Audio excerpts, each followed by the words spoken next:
Hello, and welcome to the Godless Bitches podcast. I'm your host, Beth Presswood, here with Jen Peeples. Hi, everybody. Tracie Harris. Howdy. And special guest, Amanda Johnson. Hi, everyone. Godless Bitches is a podcast of the Atheist Community of Austin, a nonprofit educational group dedicated to the separation of church and state and the promotion of positive atheism. The ACA also sponsors the Atheist Experience TV show and podcast and the Nonprofits podcast. You can contact us using bitches at atheist-community.org, and you can comment on shows at godlessbitches.podbean.com. So how is everybody today?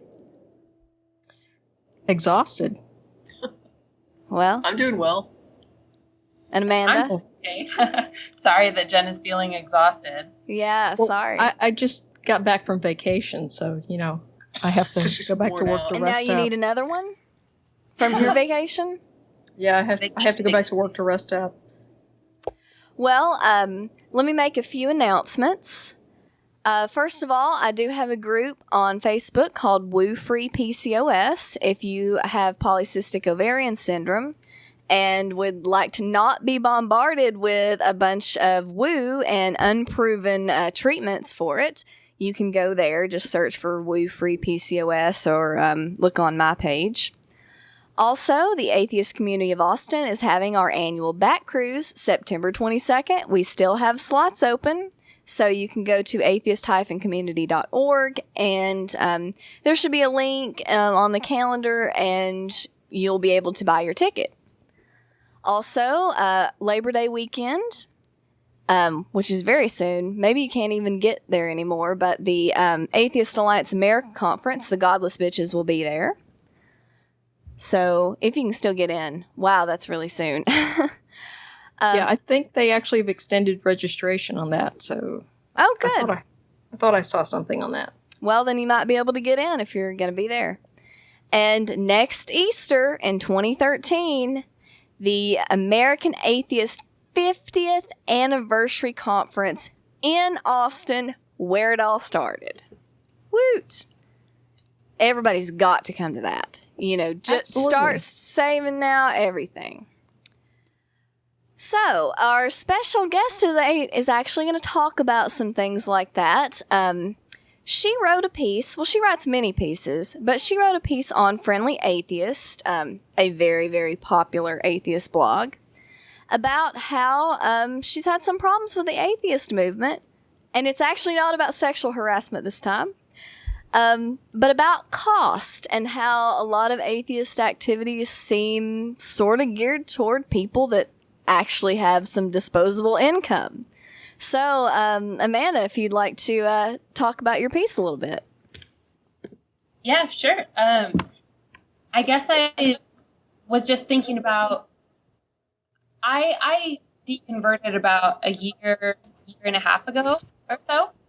And it was a huge transition for me and something that I really rapidly became really passionate about and, felt I had to speak. I had to do something. I had to tell somebody. I had to participate in some ways. And, my life has been a little bit here and there ever since. I'm not rooted down to one place yet. So I kind of became an atheist in between living spaces. But at the time, I deconverted and then became an atheist and then was like, this is something I really need to get involved in. This is something that, I really need to work on and, find other people that believe the same way. And around that time, I lost my job and my husband and I were living in Chicago at the time. Rent is really expensive. And we quickly discovered that there was really no feasible way that we could participate in any or most of the secular movements that were happening in Chicago. And I guess I should probably bookend that statement by saying that there was a lot of personal issues going on as well and emotional issues. So to a certain degree, some of the criticisms that I've received about the piece about my not being proactive enough and not seeking out change enough are probably warranted. So I'll say that. But I do have to say, as a person who's lived where, 50% of your monthly income goes to your rent and your rent alone, that makes it really hard to justify going out for a couple of beers at Skeptics in the Pub or paying a cover charge.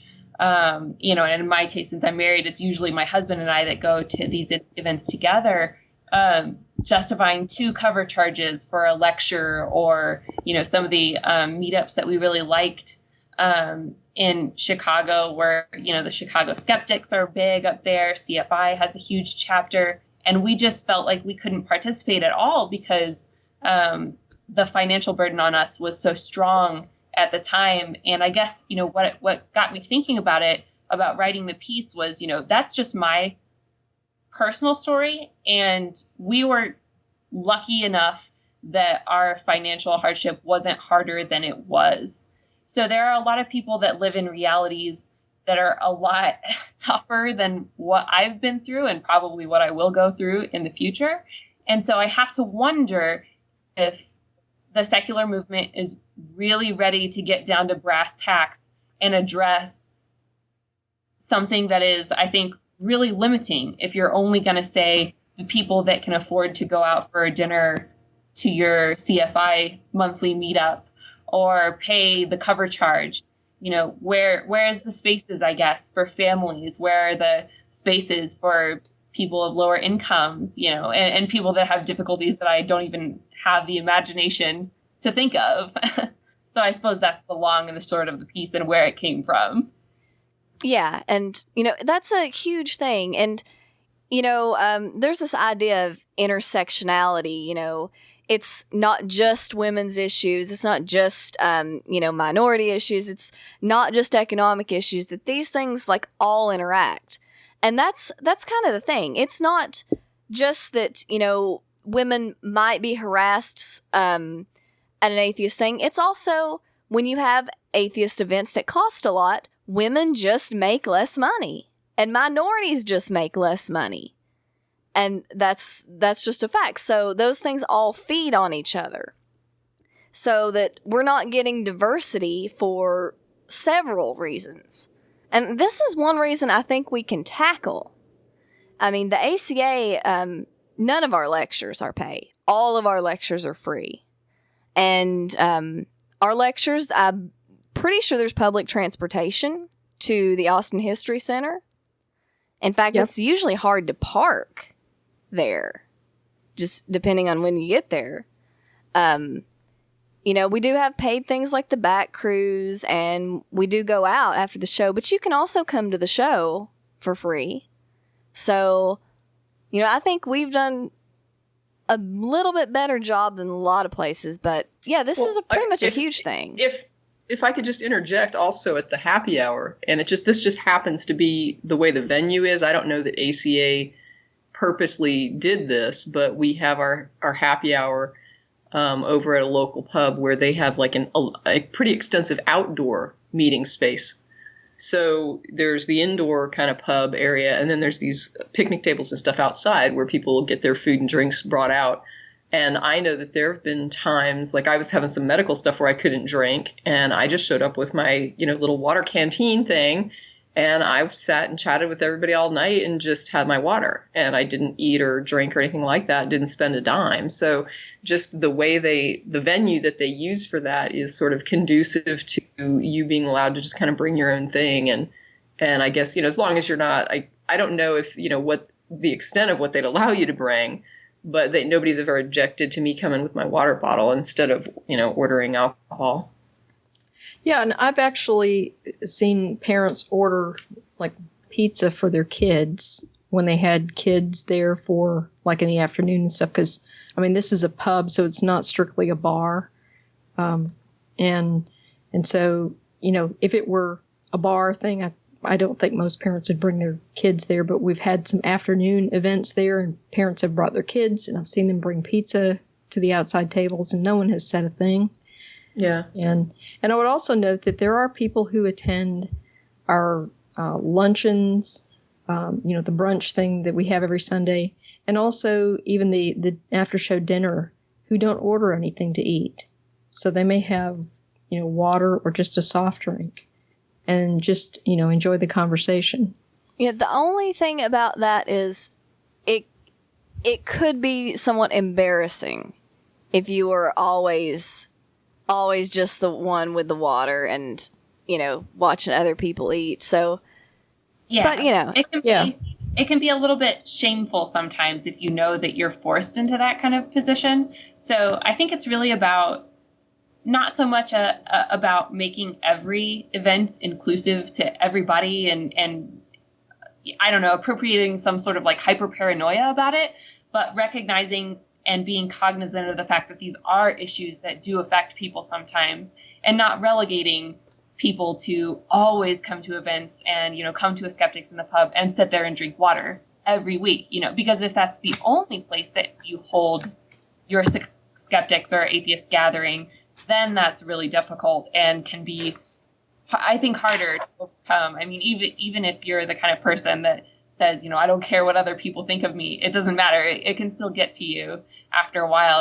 And that's just, I don't think the secular movement needs any discouraging factors like that. Like, I don't think that the secular movement needs extra issues to add on to the fact that we're already, we're countering the fact that we are an unpopular group, and slightly distrusted. I think we need to be extra conscious of the fact that, it needs to move to include everyone.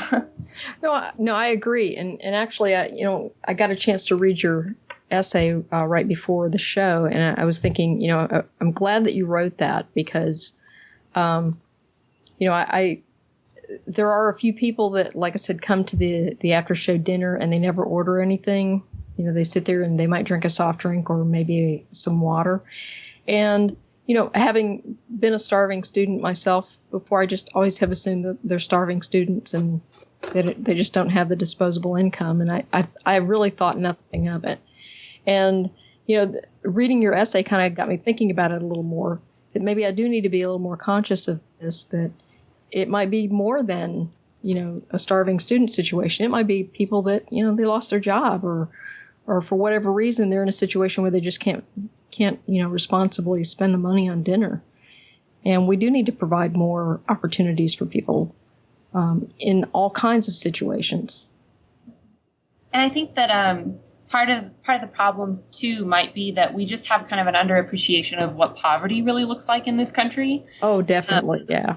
That's huge. I just remember I student taught a couple of years ago in a rural school district in Indiana, and I remember being absolutely shocked that, one of the other teachers or a guidance counselor came up to me and told me that I had students in my classroom in 2010 who lived in homes with dirt floors. Yeah.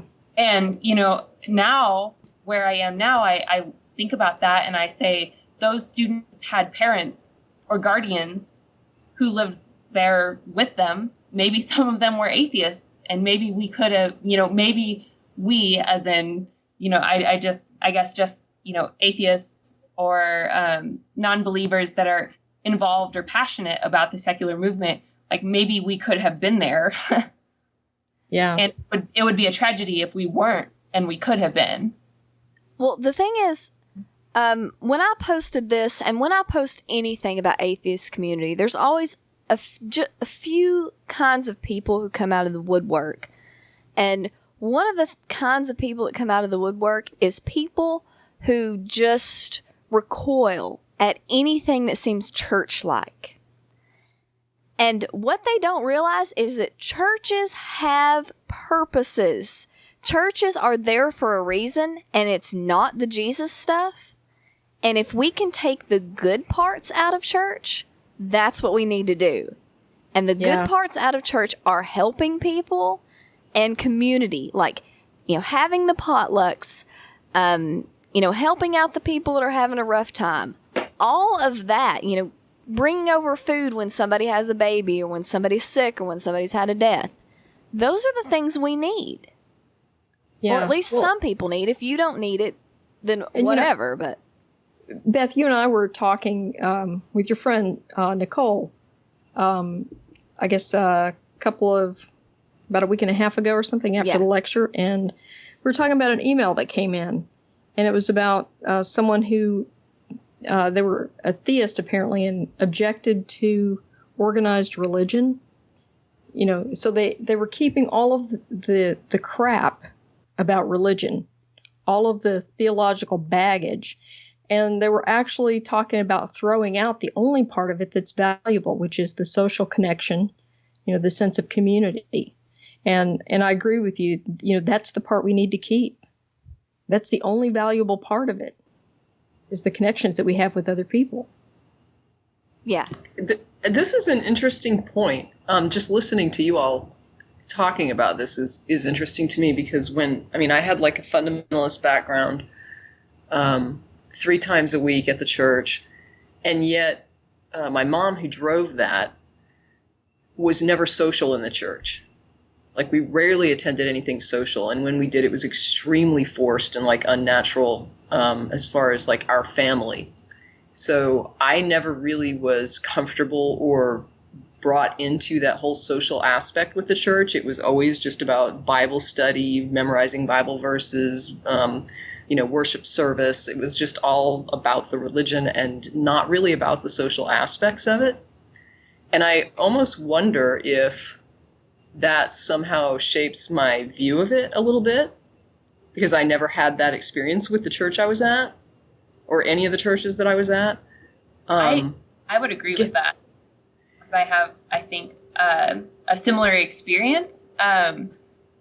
I grew up, I would say it's fundamentalist, non-denominational. Non-denominationalist, yeah, I recognize that right off the bat. Church, but it was the same kind of deal where, like, my mom was really, really enthusiastic about it. Church, sometimes 3 times a week, and always on Sundays and Wednesdays at least. Yep.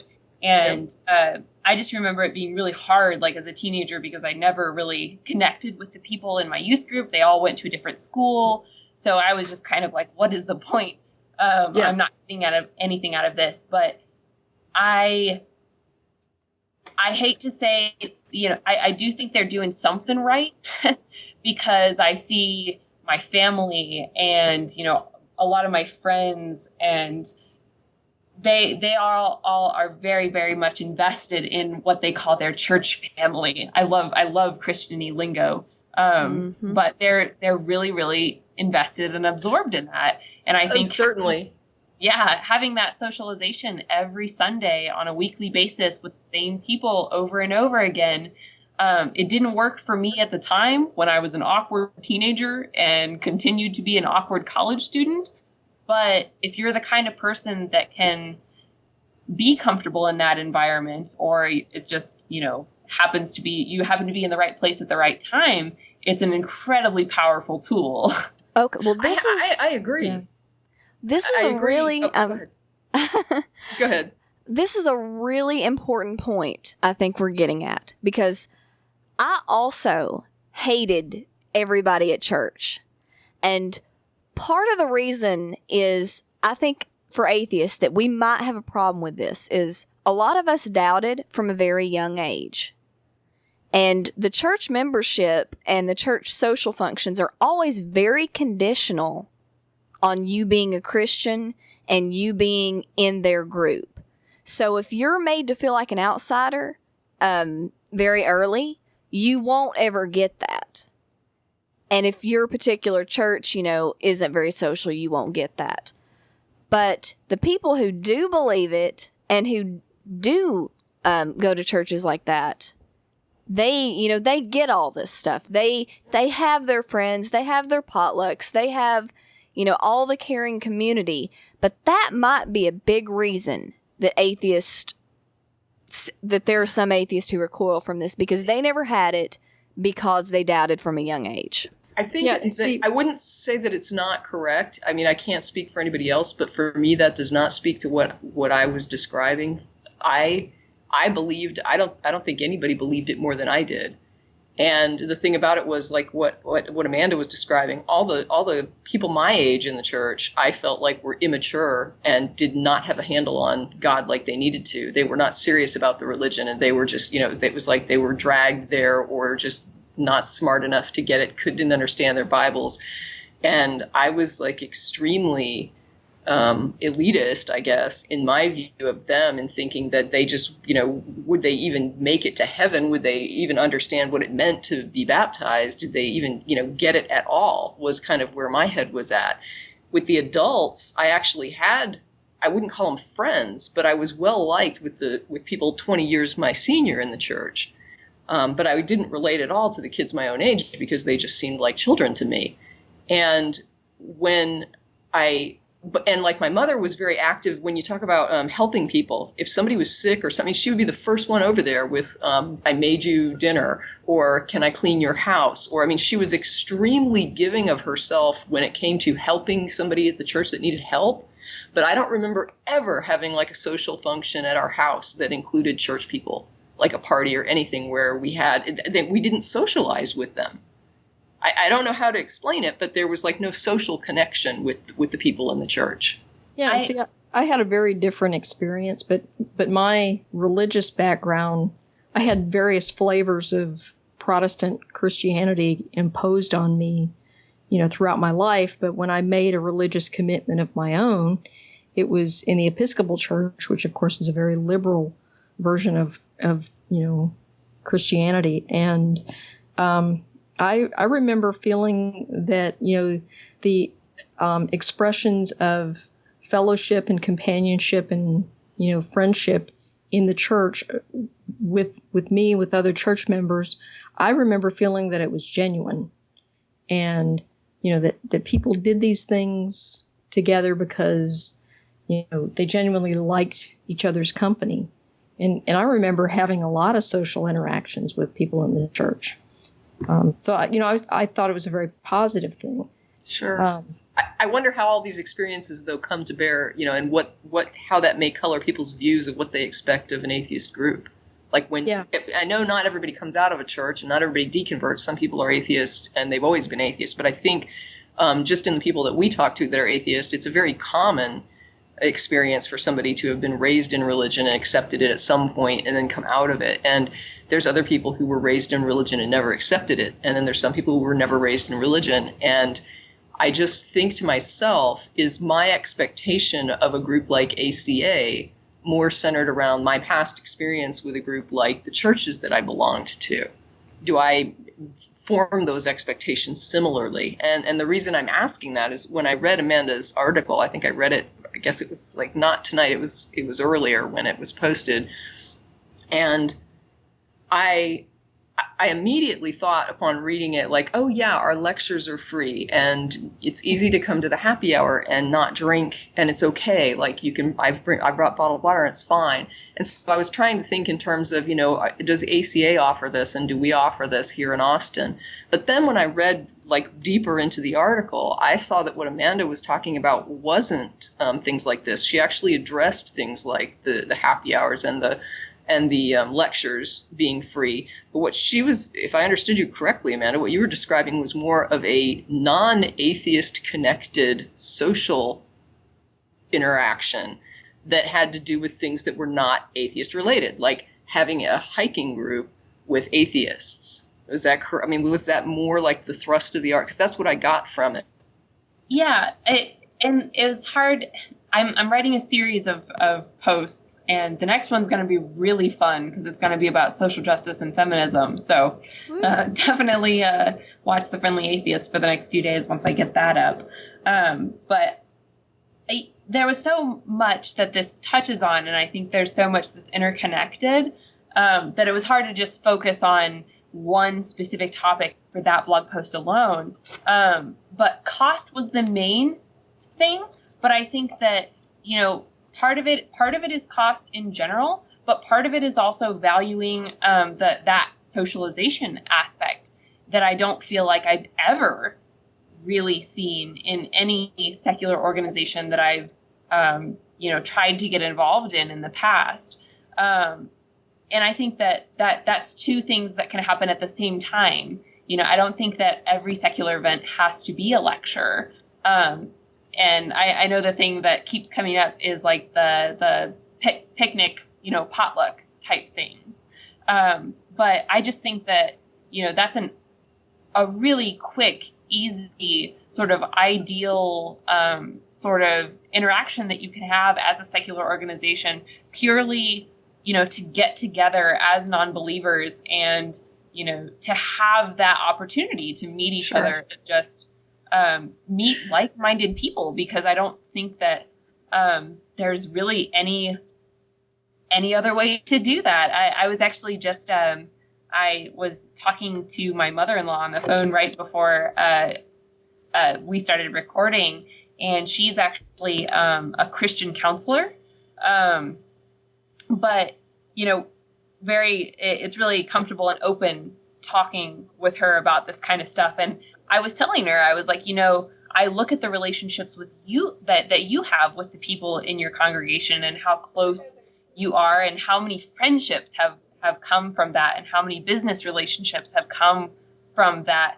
And, I feel like in some ways, transitioning to the secular community, I'm missing something that I never had, because like Tracie, I guess I never felt at home in my own church environment, but you really feel like you're the only one doubting in a whole sea of people that are getting all the benefits from doing that. So, I just think that there's both of those components are really important and interrelated. The whole, cost and access and, having that ability to socialize and have that sort of grassroots movement building at a community level, because really that's where the rubber meets the road in terms of gaining credibility in the public eye. You have to have people out there.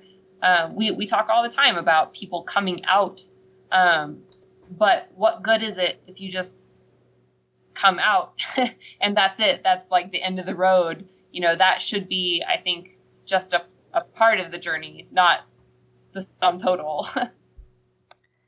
Yeah, I think when I was reading it, and I'm just honest. I'm just going to be honest. When I read it, when I was on board, and then I saw the where you addressed the lectures and stuff, and then you were kind of like veered off and said, but that's not really what I'm getting at.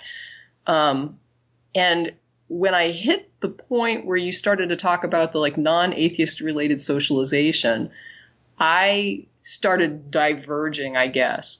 And it wasn't necessarily like a negative divergence where I was thinking like, oh, this is wrong. It was just the kind of thing that in my head, I was sort of like, yeah, ACA could do it, but I probably wouldn't attend. And I don't dismiss that other people would. It didn't come with like baggage of me saying nobody would do this. It was just me saying, yeah, I probably wouldn't do it. They've had some attempts at doing some things like that where I just felt like I don't see a need to participate in this, but I can't really, there's nothing in me that says the group couldn't lend itself to that if it wanted to and if that would be successful. I think in the comment thread, there were some exchanges about whether or not the group initiating this felt like the meeting would be successful. And they were saying, we pull these things together and we invite the people and then nobody comes, or we get like a couple of people and it just doesn't fly. And what I saw recommended in the comments was more of like an individual member sort of organization. Now, again, I have no objection to the organization itself functioning in this capacity. I think if it flies and people enjoy it and the group wants to do it, I have zero objection to it. But at the same time, the first thing I thought was that when I got involved in ACA, I have so many friends now who are friends of mine because I met them through ACA. People I did not know when I moved to Austin that I met through ACA that are now my friends. I hold like a couple of different things throughout the year that I invite, people to. And the people that I invite slowly it has become like predominantly atheist, the crowd. Now, I could completely eliminate the theist faction and just invite atheists if I wanted to. But I do inform the atheists that I invite that there are theist people still in this crowd. So please don't assume that everyone in attendance is an atheist, and don't, conduct yourself accordingly to be respectful to all of my guests, not just my atheist guests. But if I wanted to do just an atheist crowd, I could. At the same time, I understand what people on those threads were talking about as far as money. I happen to be in a situation where I'm able to afford inviting people out to come and stay for a weekend somewhere on my dime. And I'm able to say, we're going to have this party and it's all catered and everything's taken care of, and you just show up and it's, that's all you need to do is just come. But at the same time, if I wanted to say, go hiking and have a hike, and if that was my passion, and I do like to hike, I do like the outdoors, and we do hikes at some of the retreats that I ask people to attend, but we do pay for them, and it is usually over a long weekend. Still, if I wanted to do just like a day hike, like on a Saturday, and organize that, I'm pretty sure I could probably pull that together as well. And I was very, happy to hear you start out when you talked on the show tonight. And I don't know if this part got recorded or if this, because we talked a little bit before Beth started to record, but you were talking about how you thought that perhaps the slight criticism of maybe the member themselves who needs to be more proactive in kind of gathering this group. And you were saying you thought that was a fair point to raise. And I know that for me, it's not that I ever made any conscious choice to advocate that particular avenue. It just happens to be the way I rolled. And so for me, it worked to attend the atheist events, start meeting people that different people, see people that I really connected to and liked, and start kind of doing things with them and inviting them to do, you know what I mean? So that it sort of expanded into a larger atheist social circle where now I'm comfortable with 20 or 30 of these people in my home that I didn't know when I moved here because I met them through ACA, and we're now people that I like to be with and do things with. And I guess I would recommend to people to at least try that. Like if your group isn't doing something like this, if they're not extending to something that is like more social and less atheist directly related, and you want to do that, see if there are people in the group that you meet and like that have a similar interest that maybe you can go and do that. And it doesn't have to be a paid thing. It can be whatever you like to do that you can afford, that you just want to say, hey, would you guys like to come and do this with me as well? And that could be, I think, a solution even in a situation where your group is not amenable to expanding in that direction. Yeah, I think that is actually right on. And I think the point really, someone I responded to in the comments said, I made the comparison or I used the analogy in the post about the swing dance club that I was in college. And the whole point of that story was that, I never really got that involved in the club because I was really busy at the time. I was taking a full credit load. I was like a freshman or a sophomore. So I was really young and dumb and didn't know how to manage time. And I was working a part-time job and, juggling all of these different things. And I couldn't, like what you were saying, Tracie, of being able to, you go to these atheist events and you see the people that you kind of identify with. And then over time, you develop those relationships. And that's like bang on. That's exactly what I'm talking about. But, the whole point is that you have to have that initial access. You have to be able to go to the lectures. You have to be able to go to the ACA events or whatever the comparable thing is in your city. Correct. If you're lucky enough to have something in your city. So, I guess there's a balance to be made between the two, between taking the responsibility as an individual and saying, I'm going to go to my local atheist organization and say, hey, I really can't participate in the activities that you guys are proposing, but I could do this.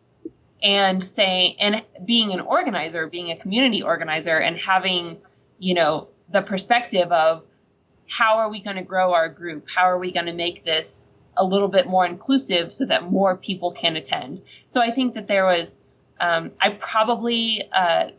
blogging is something that's relatively new for me. I'm learning as I go. So I kind of, when I post stuff like that, I think of it almost, I'm learning as much as the people that are responding. I don't think of myself as, issuing any proclamations on high or anything like that. I don't consider myself a real expert in the field or anything like that. These are just kind of suggestions, and I really appreciated like the feedback that I've gotten from a lot of different people. And I think that's ultimately what it boils down to, is that organizers have to be conscientious about the realities that some of these people might be facing that could be potential members. And, you know, people that want to be involved need to realize that community organizers cannot cater to their needs and read their minds. Right. Yeah. Well, with the ACA, you know, like we've been saying, you know, some of these things, if you want them done, sometimes you got to do it yourself, or at least, you know, spearhead it. Like I tried to start, you know, a craft group, a craft night with, for atheists, and it didn't really work. You know, one other person showed up a couple times and that was it. But, you know, at least I tried. But one of the things that I was seeing in the comments and comments on my page, and, you know, this is not even really related to your piece about the cost issue or anything, is people who are just frickin' party poopers. People who are, you know, why do you need an atheist community, and why don't you just go to your regular hiking group down the road in your town? And people who just don't get it. Specifically, I want to talk to people that don't live in the Bible Belt or the South or small towns, and don't get why you don't want to go to the local hiking group, knitting group, anything like that. And Sarah, do you want to talk about that? Or it's not Sarah, Amanda. Oh, sure. I guess it's just kind of funny to me because I'm enduring a little bit of a culture shock at the moment. I just moved from Chicago to Fort Collins, Colorado, which is like about 30 minutes from Cheyenne in Wyoming. And it's a small college town. And after being accustomed to like a year in Chicago of just, you know, there's no proselytization, churches, and, you know, there's a lot of Orthodox cathedrals in the neighborhood that I lived in Chicago, but nothing particularly offensive. And now I moved to this town where, you know, there are respect life license plates, not bumper stickers, but license. Right. Like the state of Colorado issues license plates that say respect life on them. I would really like, I talked about this with my husband while we were driving around the other day and almost got run over by someone with that license plate. And I said, you know what?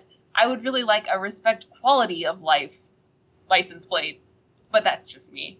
But it's just weird to be suddenly in this community where there are just mega churches on every block and on auto body shops and thrift stores, and, you know, every little business has an ichthus fish. And I've been proselytized to by the back window of a van. You know, it's just, it's a real, it's unnerving to come back to a community where you realize that it's, you know, primarily white and primarily Christian. And so I think you're right, Beth, that I think that people don't appreciate how lonely that can be, because I guarantee you, you know, I would have come to your craft nights if I lived in Austin.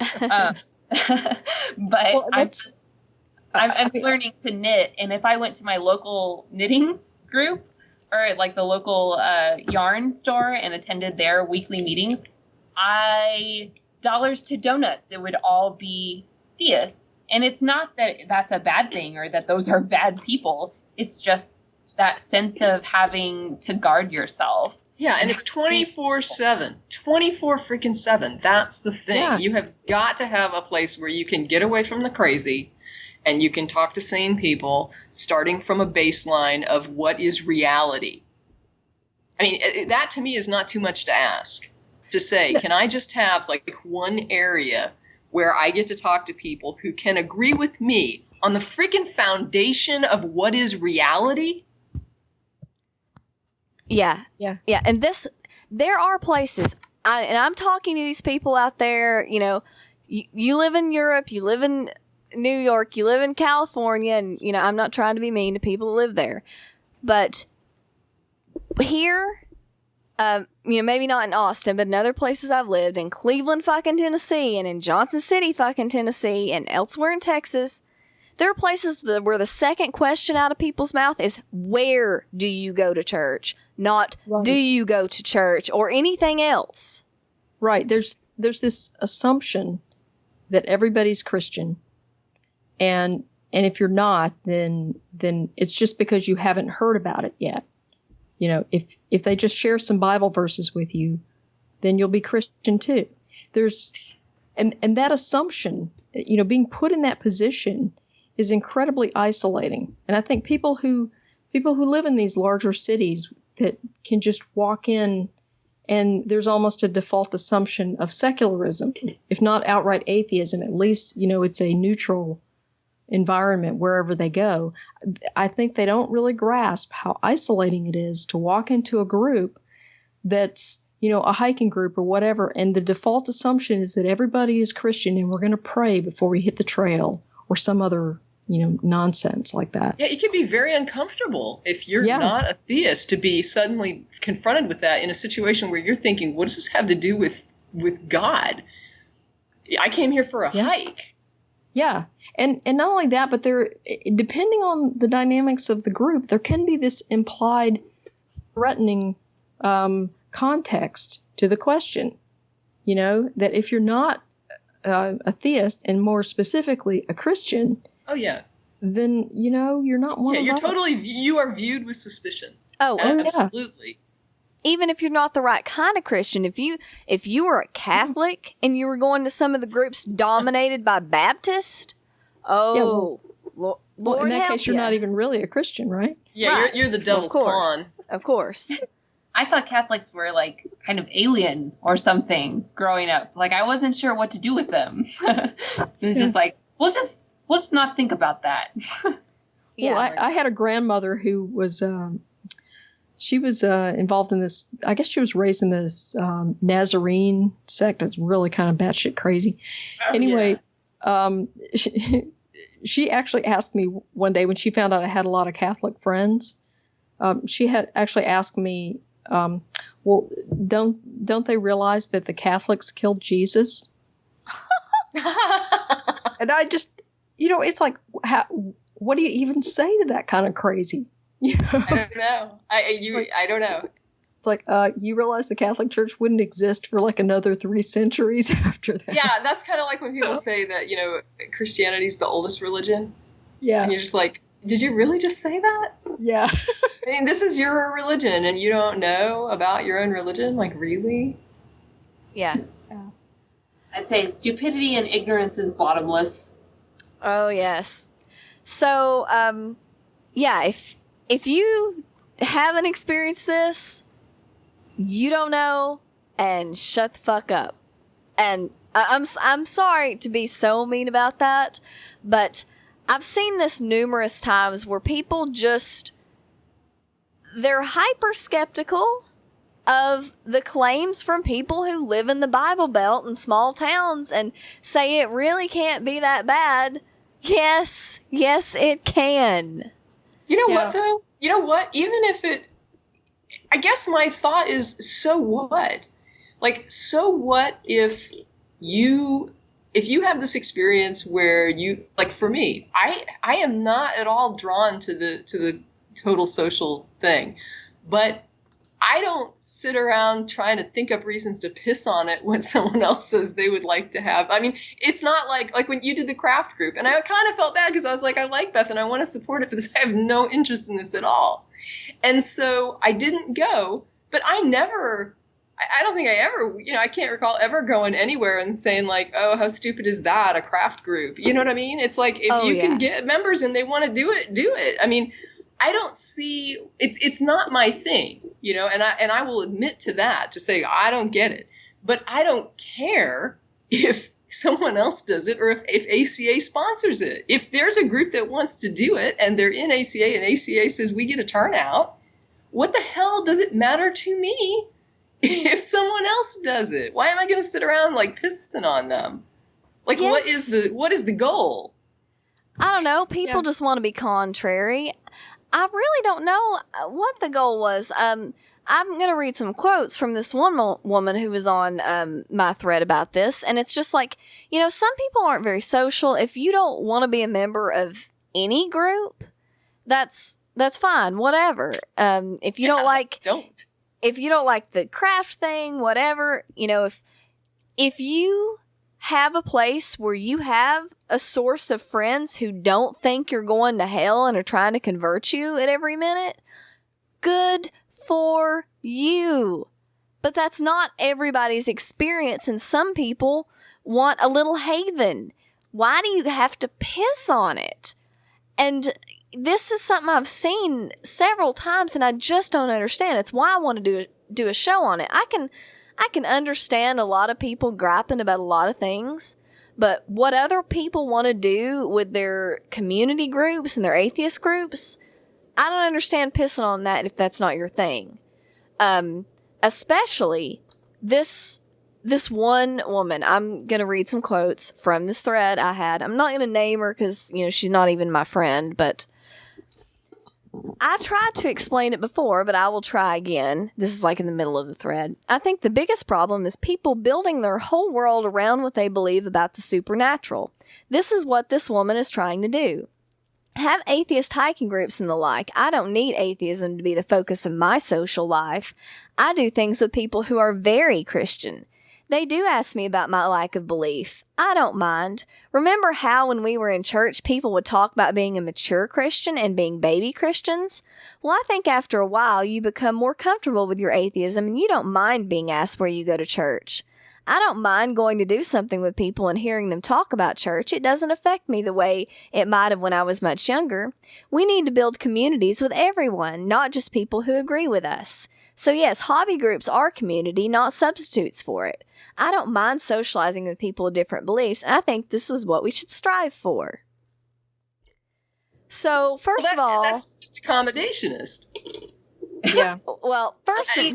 I guess, to me, that's not at all what I was asking for in the post. And maybe that's a criticism of my ability to be clear as a writer. So maybe that's something that I need to work on personally. But No, it's just this woman. I agree. I didn't get this misconception either from your post. I think that when she says this is what we should strive for, that's when it leaves her personal venue of content about herself and becomes an suggestion to me, in which case I then get to respond with, hell no. It is not what I strive for, to make friends with people that can't agree with me on the basis of reality.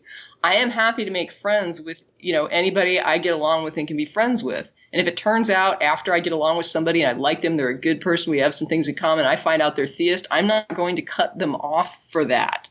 But what I don't do is go out looking for people who believe in God in order to try to reach out and make these bridges. That's not my goal. It's not my purpose. And I don't feel like it's my obligation to try to befriend people who can't grasp reality. I'm happy to try to help them, but I don't want to, make my social world integrated with that more than I have to. I like I said, if I like somebody, it's not a deal breaker with somebody that I like for other reasons. But if it's, if this is what I know about you, then no, this is not a reason. I don't consider, I guess, a person's theism or atheism when I'm deciding whether or not to be friends with them. But if somebody is preachy theist, forget it. And if they're bringing it up all the time, forget it. I'm happy to keep quiet about my atheism to maintain the friendship. And that's there's some people on my Facebook wall that are theists, and those are people that I know, that I have warned in advance what happens on my wall and told them that this is what they have to deal with. And some of them can deal with it and some of them can't. And when they can't, I remind them that I reminded them. And when they can, I get along great with them. You know, they're fine. They sometimes comment. Nobody's the wiser. They're theistic because they're commenting on things like evolution, and they're saying it's appalling that this doesn't get taught in the schools because, you know, come on, who believes in this, you know, young earth creationism, even though they themselves believe in God. They'll still comment on the thread, and they're supportive, and they understand that the purpose of my page is not to argue about the existence of God. You know, if they want to argue with me about the existence of God, they can call the show. But when it comes to the idea of having, I mean, I think what Amanda was describing, or what I got from her post, was when you live a life where you're forced to do nothing but integrate with theists 24/7 in every single friendship. My God, wouldn't it be nice to have one area where I can start like a social network of people who I don't have to sit there and choke down my every thought about their whacked out beliefs? That's just not so much to ask for, in my opinion. Yeah. Well, you know, to me, this need for, you know, a safe place to be an atheist, you know, to be an out atheist, it's, to me, is very much like why we have a need for gay bars and a gay community. And these people that claim that they don't need atheist groups or anything like that, they remind me of gay people who say, well, yeah, I'm gay, but I don't need to hang out with gay people. And I don't need to act gay. You know, I think you know, it's fine. It's like, fine. Would we even be having nice this conversation? Would we even be having the conversation, though, if this was about racists? If this was somebody living in a racist community and saying, I would like to have some friends that aren't racist? Yeah, I know. Who would not relate to that? Yeah, exactly. It would be absurd. Yeah. But I mean, you know, everybody needs a safe place where you can be yourself. And that's really what it boils down to with an atheist community. And I will tell you that if I had come into the ACA and what I had, if what I had found in the ACA had been a bunch of 9/11 truthers, you know, or people that were off into anti-vax nonsense or whatever, I can tell you that I wouldn't have stayed past, you know, the first lunch I had with a group of people. I would have been like, okay, I have nothing in common with these people other than atheism, and I'm out of here. And it's not only just safe place, though. I mean, I know that, like on my wall, I consider it an atheist community, you know, for the most part. Of course, it's my friends in my wall, and they have to get along with me. That's the number one thing. But beyond that, it's, you know, if we can get along and be friends, then it's an atheist community. Right. And within that community, there are some people who really are looking for a safe place, who they're not out. They can't be out. They'd be risking a lot if they came out, and they would have a lot to lose. And it's a legitimate fear on their part to not be out. And they do need a safe place to build some support so that they can work up some sort of a plan and some sort of a basis of support to actually out themselves and leave what their situation is. When it comes to other people, like myself, we're just looking for people to hang out with, don't aggravate the shit out of us. Yeah, exactly. I'm not looking for it's not like I don't feel safe around them, or that I bite my tongue because I don't want to tell them what I really think because it would offend the shit out of them. So I keep my mouth shut when I'm in a social setting and somebody's talking about their God, I let it slide. But when I get with my atheist friends, that's when I get to actually say what's on my damn mind about it and not be in someone's face being rude. Yeah. And so I am making a polite gesture by hanging with like-minded anti-theistic atheists and expressing myself there instead of, you know, getting into some real rows with people all around me to the point that nobody gets along and nobody can have a good time or be happy. So in the meantime, when I'm there and I'm social, I will keep my mouth shut. They can say what they need to say. They're not, you know, of course, if they got pushy or preachy with it, I would speak up. But if there's a mention of their God or whatever, it's like whatever gives them comfort. I don't care. I don't talk about my atheism. Half of them don't know I'm atheist if they're theist. It doesn't. But there is something to be said for having to hear this and just kind of eye roll and say, I'm not going to, you know, get in somebody's face about this and be rude about it. But my God, that's stupid. And I do like to have a community of people where I can actually talk about the world in a situation where I don't have to start from, can I convince you the world was not created by a magic being? Like, can we just start from a baseline of the world is not magically produced? Yeah, and there's no danger that atheists are all going to isolate themselves in their little atheist groups and, never have to deal with theists again. There's no danger of that, like there is in a place like Cleveland, Tennessee, where you can walk down the street and think that everybody in that town is a Christian. Even if they're not the exact same flavor, they're a basic Christian. You can isolate yourself when you're a Christian. You can't when you're an atheist. There's no danger of atheist groups turning into that.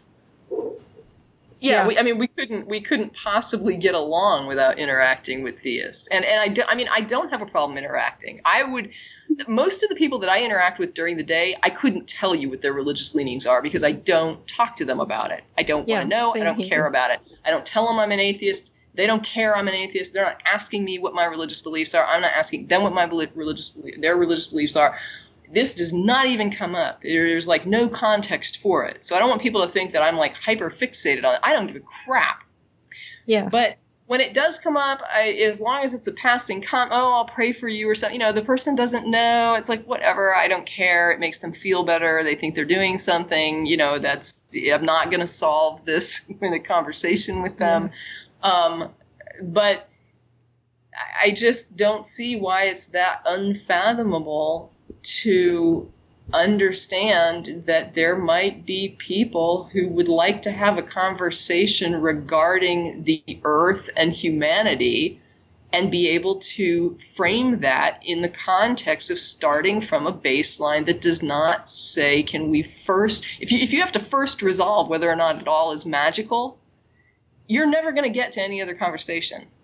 Unless you can deconvert the person on the spot. I don't know what you're going to do, because you will never talk about anything else if it has to start with, we have to agree on the foundations of reality, and we are so divided that it is like it cannot be reconciled. And if it has to be reconciled to continue the conversation, what conversation will you ever have other than arguing about the foundations of reality? You'll never get past it. Right. Yeah, absolutely. And I think that's why socializing with non-believers is so important, to have that outlet. Even like, I respect people if they say that they get what they need online, if they say that they get all the secular community that they need from blogs, from Reddit, whatever, that's okay. That's cool.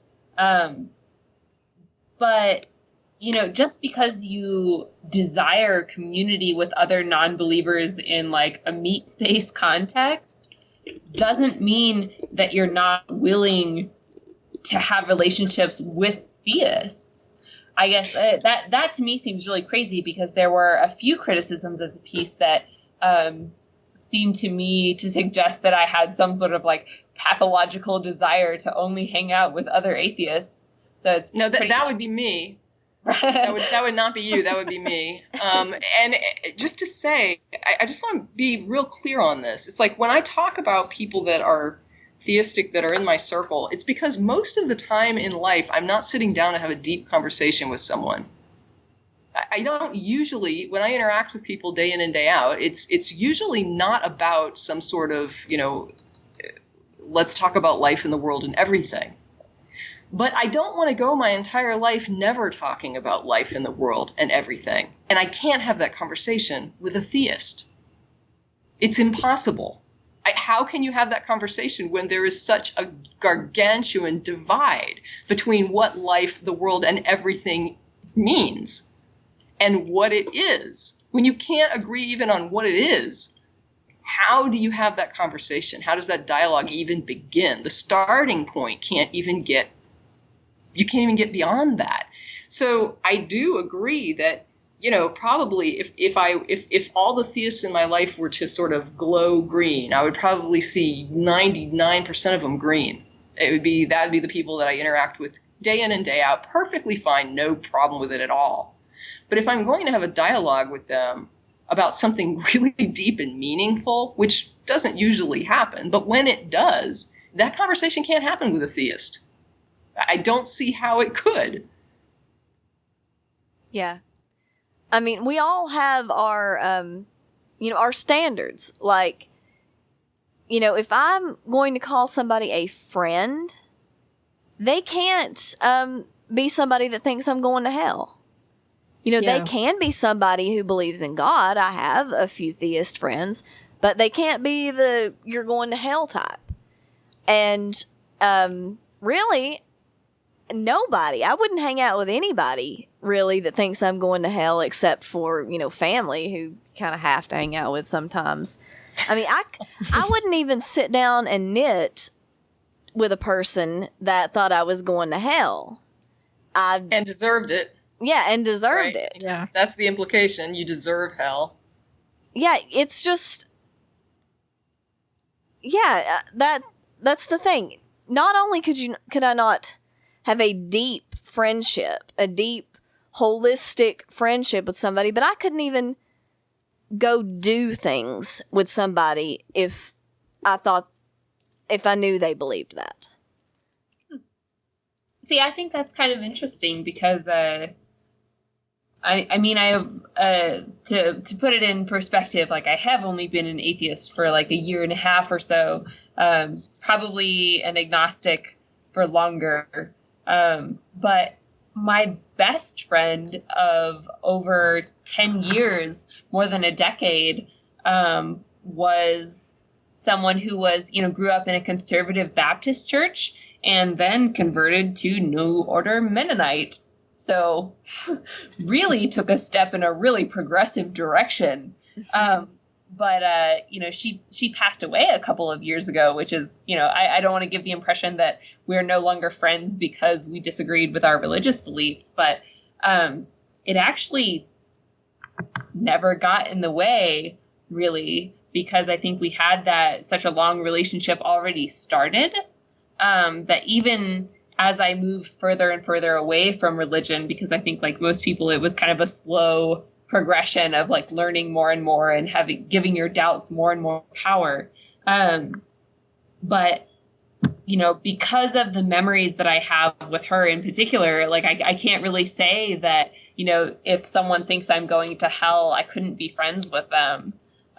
Which is funny because, since I wrote that particular blog post, I'm the one that people are thinking has to hang out with atheists all the time. So, well, now, I would like to interject just one thing, because there's probably, I imagine people hearing this and wondering something after Amanda made her point.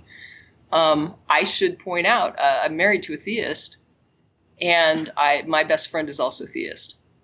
But as Amanda's talking about, my best friend has known me for like ever and a day.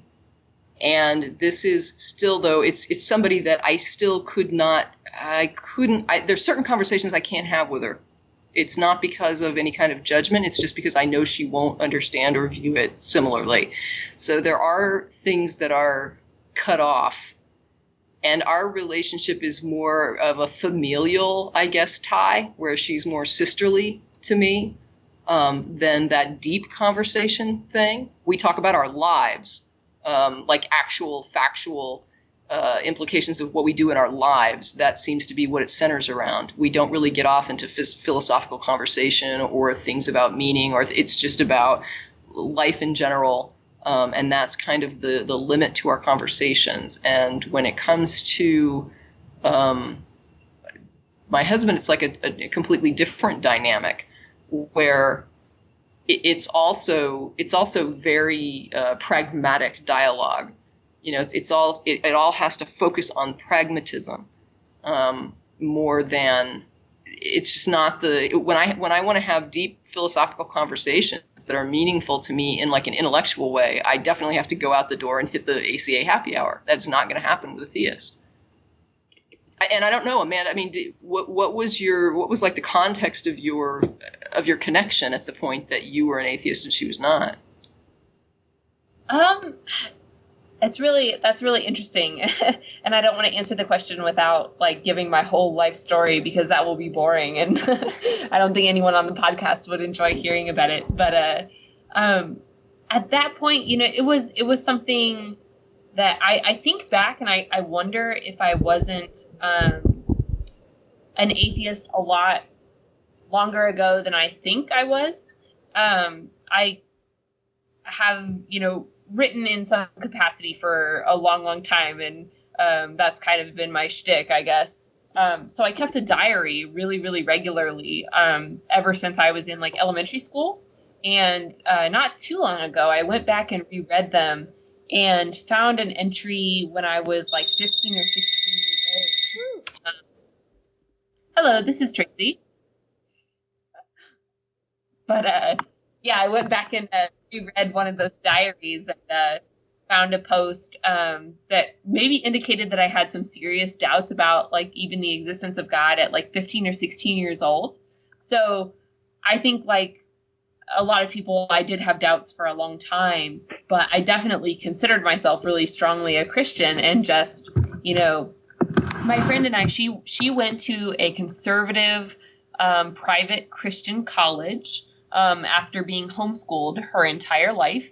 And I'd say by the time that I was an atheist, she had gotten married, she had a child, and was really involved in like the local Brethren church up in Grand Rapids. So we had probably the most disparate beliefs that you could really imagine. But I agree with you, Tracie, that like there were certain things that were really hard to talk about, even though I had been friends with her for so long and felt like I had such a close relationship with her and shared, 90% of my life.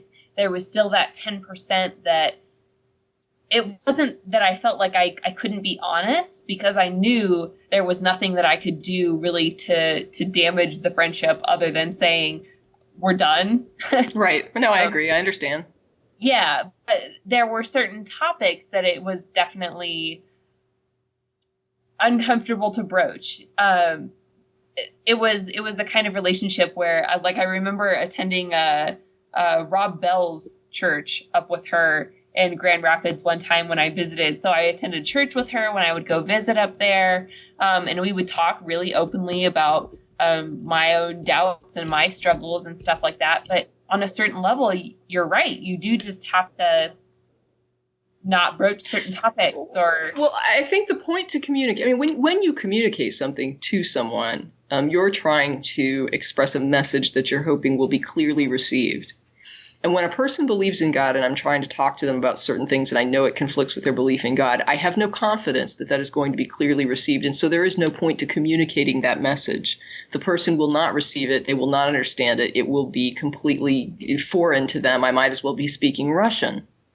So like with my best friend, she was raised Catholic, but she is like just this amorphous kind of non-doctrinal, non-practicing, non-religious theist. And this is the same with my husband. He doesn't go to church. I don't know I couldn't even describe to you what either of them actually believe, other than I know they're not atheists. I don't know what they believe. They don't practice. They don't talk about it. They don't bring it up. They have an idea of something that they call God that they believe in, and whatever it is like within them, and they don't ever bring it up. And that is not, because of any kind of inability to bring it up. Either one of them could talk to me about it, but again, I wouldn't understand what the hell they're talking about. I would be just sitting there baffled and confused and wondering what the hell they're rambling about. And I'm pretty sure that that's the reaction I would get on certain topics that dismiss the concept of God and require that a person dismiss the concept of God in order to understand them and proceed. I can't have that conversation with a person who believes in God and believes that that God is somehow integral to reality. Yeah. And that's why we need to socialize with non-believers sometimes. Just so you can freaking talk. Exactly. Yeah. Yep. Can I get an amen? Amen. Amen. Well, I guess I'll share a little bit more from this thread because it made me so mad when it started. That's why I decided to even talk about this. Although we've touched on a lot of really good stuff, it's always just fun to have somebody on and just go at it. But again, in this thread where I was talking about the problems of proselytization and hanging out with theists, this person said, and yes, if you feel on the defensive when dealing with people who are trying to convince you to come back to church, that is immature. It's okay, you'll grow out of it. It isn't an insult at all. Everyone was immature at some point. What a fucking sanctimonious bitch. Oh, yes. Oh, go Jen. Yeah, that stuff about calling me immature, or calling anybody that believes that immature was just, I don't even know what she was going for, but if you feel on the defensive when people are trying to convince you to come back to church, Probably what else are you gonna feel? Church and you've already been there. Well, I think the thing to me though is the presumption of someone telling me what the hell I should do with my life. Yes, thank you. And it's like, I am not telling you what the hell to do with it. It's we tell people all the time regarding the atheist experience, our phone lines do not dial out. We're not calling anybody and saying, we would like to deconvert you. People call into us and they have those conversations by choice. They turn that channel on by choice. They log into that Ustream by choice. We don't peddle this door to door or call people on the phone. And when somebody says to you, if I walked up to somebody and said, hey, I don't think you're raising your children right, let me give you some advice, I would expect the most hostile reception. I would never in a million years expect somebody to take that well. And if somebody comes to me and they start telling me that they presume that I should be doing something a little bit different in my life, I guess my thought is, who the fuck are you? And I don't recall coming up to you to tell you what you should be doing with your life. But since we're going there, may I talk to you about the things I think could be improved in your freaking belief system? Because I know you love to talk about that and tell other people how to live their lives. So is it okay if I tell you how to live your freaking life and give you some suggestions about improving your position? This is not an acceptable thing to do. It's a rude thing to do to anybody. And that's why people don't normally do it. And the few instances where people do it, they get told, mind your fucking business. Because that's what you should get told when you start telling other people what to do with their lives. Unless somebody is really demonstrably on a self-destruct freaking mode and unable to help themselves. And if that's what you're suggesting I am, then go fuck yourself. If you think that I am some drug-addled freaking addict that is gone down the path of I can't pick myself up off the floor and without your help I'm going to kill myself with a needle in my arm, if you think that's the point I'm at because that's your view of an atheist and you think you need to come in here and tell me how to fix my freaking life, no. I don't know what to tell you. If you think that's okay, you're wrong. You're totally wrong. You're rude and you're being an asshole. Well, and not only that, but this person seems to have missed the whole point of someone proselytizing in your face, trying to get you to come back to church. The point of that is not to make you feel good about yourself. It's to make you feel bad about yourself and to basically coerce you into doing something that they want you to do. Yeah, but I guess it's like, mind your fucking business. Do you think Exactly. I don't know where the churches are located in my fucking town? I drive by 5 in a mile. Yeah, You exactly. think if I wanted to freaking go to church on Sunday, I don't know how to get my ass to a church? Do I seem that inept? I know. Yeah, you can't swing a dead cat in Texas without hitting 3 churches. So Yeah, but it's like, if I wanted to go to church, I know where the churches are. Is there some reason you think I don't? Or that I'm unable? Do you think I can't drive? Do you think I'm, unable to get down Jollyville Road to find a church? It's like, really? Yeah. What part of locating a church and attending on a Sunday morning do you think is too difficult for me if that's what I decided I wanted to do? And if I haven't done it, then maybe there's a freaking reason I haven't done it. And maybe you need to just shut the fuck up about what I need to do. Well, and telling someone that is not necessarily being defensive, although it might be, but it certainly is appropriate anger and contempt for someone blatantly manipulating, someone to me, else there's two things, though. I mean, you have social protocols that are in place. These are just simple, polite niceties that everybody respects, or that everybody knows, at least, whether they respect them or not. If you understand these social protocols, you will not be asking me if I want to go to church on Sunday. You will understand that I know how to get to a church, and if I wanted to be at a church on Sunday, I'd be at a church on Sunday. I wasn't in your church on Sunday this week. I wasn't in your church last week on Sunday, and guess what? Not going to be there next Sunday. The reason I haven't been sitting next to you in a pew at your church on Sundays is because I don't want to be there. If I wanted to be there, I know how to get there. I don't need you to draw me a freaking map of it, So when a person does this, we understand. You don't tell people how to live their lives. You don't interject that. It's considered rude.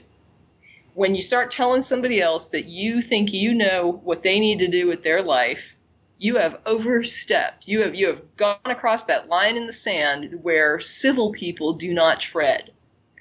And when you do that, there's two things that can happen. The person on the other side of that line could either have the philosophy that even when people are rude and disrespectful of me, I still maintain that I'm going to be polite. And so they say thank you, but no thank you. Or the person on the other side of that line may have a philosophy that says when you piss all over polite social protocol and throw it out the window, don't expect civility back.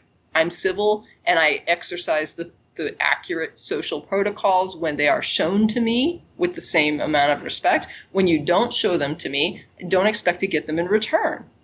I really don't care what somebody responds to. I wouldn't presume to tell somebody whether they should be polite in that situation or whether they should be rude. But I will say that the person who gets the rude response has no right to feel that they've been abused or ill-used in that situation. They got what they should have expected. And if they get a polite response, well, they're damn lucky. Yeah, exactly. I could not agree more. Yeah, once you overstep the bounds of normal social protocols, you have no reason to expect a polite response in return. Mm-hmm. So y'all want to hear some more gems from this thread? Oh, sure. She's just dropping them, waiting for rants. Go. So the first comment, the original comment from this person, I think that while community is good, we need to be careful calling atheism a movement. At a certain point, theists are going to be correct in calling atheism just another religion. I don't want atheism to replace my old church. That's like people who are addicted to drinking going to AA and they stop drinking, but they've just replaced their addiction with an addiction to going to meetings. I want to be cured. So I told her that she couldn't be cured of being a social animal. Yeah. True that. And I'd say also one of the things that if I could take it back, if I could redo that post, I would have taken away the idea of the phrasing that I used of atheist movement. Yeah, I agree. Yeah, I should have said the secular movement. Because I agree with the people that have said like, oh, you just want to hang out with people who don't believe in God. You want to hang out with just atheists. And they're right, But if you don't want to participate in any sort of secular organization, there's nothing preventing you from staying home. Yeah. It's your opinion is kind of irrelevant, but at the same time, I have to go. They're gonna come and make me go. Well, no, it's like it's not like we're knocking on people's doors telling them, hey, No, Jen, I noticed that you missed the lecture last Sunday. I am going to drag people out of their homes, and I'm going to make them attend my atheist swing dance club. And there you go. Yep. Doesn't exist. But I don't know. It's just, if you don't need that, if you don't want that connection with other non-believers, that's cool. I wasn't saying that you have to be a part of it, but you also have to recognize that if you're one of the people, bitching and moaning about how atheists are so distrusted and, all of the things that definitely come with the whole package of being a non-believer if you're out in society, and depending on, like Beth said earlier, about like where you are geographically speaking, that has different connotations. Like that might be a worse thing for someone in a small town in the Midwest than it would be for someone in LA. Sure. So like, if it's not a big deal for you to not attend, that's fine. But you also have to recognize that the people that are actually doing work in the secular movement, that are actually writing letters to congressmen, or, I don't know, being a host on a popular cable access TV show, like those people are doing the work that you are not. And you have to recognize that if you're griping about the fact that you really don't feel comfortable being out in your community, part of that is on you too, and part of that might be because you say, I don't need a community. I don't need any of this. To me, that seems strange. Like how would you amass any sort of power or clout or recognition by yourself? That seems counterintuitive to me. There needs to be a grassroots part of that with other people. I'm interested that you bring this up because I'm actually writing something that's like a response to somebody. I've been working on it, and one of the points that I was working on had to do with the idea of being out. Like they had asked me, were there any repercussions to me coming out? And there haven't been. And I knew there wouldn't be. It was never a stressful issue for me to say, oh, I think I just realized I'm an atheist. That realization to me was just sort of like, oh, okay. And I moved on, and I understood that's the definition of the word. That describes me. And so that's what I am. And that was kind of all there was to it. My family didn't care. My friends don't care. Like, no one cares. I could walk around with a sign and people would be like, why are you carrying the sign? I mean, it wouldn't make any difference. But what was interesting is we do sometimes hear from people who feel like there's no reason to be out unless you're in a situation where you are like isolated and have a lot to lose. And it's like, no, that's kind of the opposite of how how I'm viewing this, which is the less I have to lose by being out, the more I feel obligated to be out because I know there's other people with a lot to lose. So this person that's living in this isolated pocket of some bumfuck Texas city in the middle of nowhere, that person can't be out because they will lose a lot. They don't have any external support. Everything they know is in this little town of 400 people. And I'm in a situation where I've always lived in large cities and it's not a big deal to be out. And I know that if I'm out and I identify as an atheist and people understand that I am an atheist and they interact with me and they say, Tracie seems all right. I've been to her parties and there's a lot of atheists there and they seem really fun. I mean, I like them. This is good. This is good PR to have a mingling little, friendly thing where there's atheists and theists and people interact. And they maybe never met one atheist. Now they're at my house and they're at a party and there's 30. And they like them. And they're having fun times and talking and joking and everybody's laughing and getting along. And so what happens from there is that half a dozen theists leave my home with a good feeling about atheists. And then if they get confronted with something, they'll be like, that doesn't jive with that negative image doesn't jive with the people I met, the atheists that I've met, which seemed like fun people at Tracie's holiday party. There was a Christmas tree. They didn't seem all freaked out to see a Christmas tree. And so you get this kind of good PR that expands and it spreads out slowly. And then after a while, somebody who now is in that circle where these other theists have now begun to soften up a little bit, they're an atheist and they're seeing attitudes change around them as a result of the people that have met the people who have met my friends.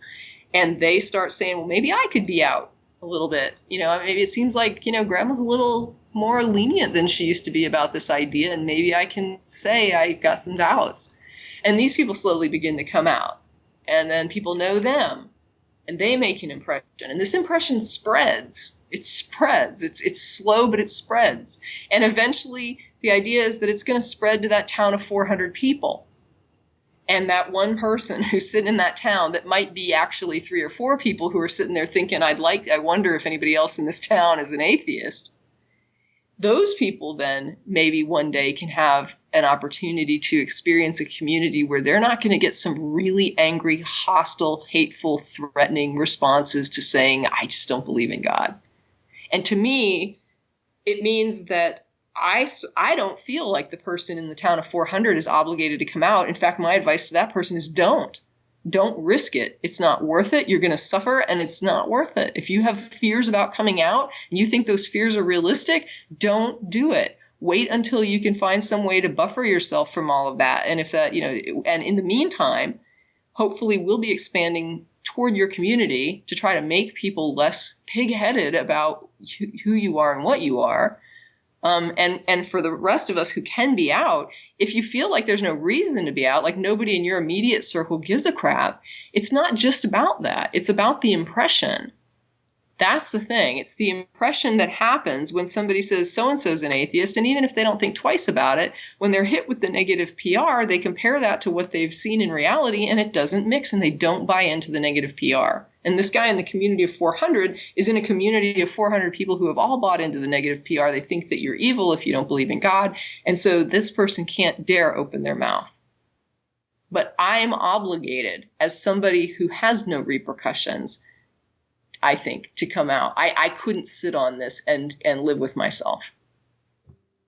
Very Yeah, nice. I agree. And that's, one of the reasons that I think it's important for me to be out is there's a whole generation of younger people that are still at home. They're still under their parents' control.